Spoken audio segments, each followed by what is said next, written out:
So, i-vlog lang natin meron ng apat na state universities and colleges na mag-o-offer na ng medicine dahil napirmahan na ito ng presidente. Okay. Ito isa sa mga authors nito o co-sponsor nito si Senator Joel Villanueva.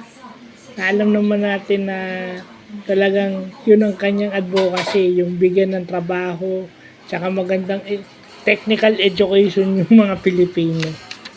So, yung may additional na medical courses sa mga state universities and colleges o SUC. Yun yung meaning ng SUC.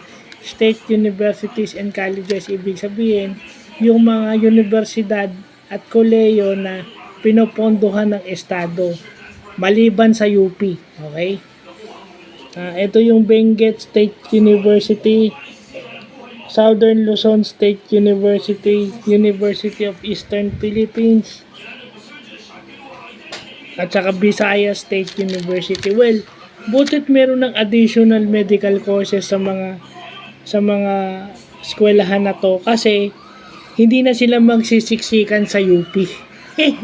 Kasi kadalasan, hahanapin nila yung UP sa buong Pilipinas dahil alam nila yun lang ang may medicine. Or yung iba, pupunta dyan sa UP Diliman or pupunta dyan sa UP Los Baños. Di ba? Para hindi na sila magsisiksikan doon sa UP. Kung malapit sila sa mga lugar na yun, di ba? Kung taga Benguet sila o Baguio, hindi na sila pupunta ng Maynila o mag-i-enroll sa UP Baguio. Kung pwede naman silang makapag-enroll dito sa Benguet State University, why not? Di ba? So mabuti na nagkaroon ng additional medical courses sa mga school na yan para doon sa mga taong gustong magdoktor, no? At saka doon sa mga deserving na maging doktor, yung matatalino, di ba, yung mga STEM graduates na gustong i-pursue yung medicine, maganda yan.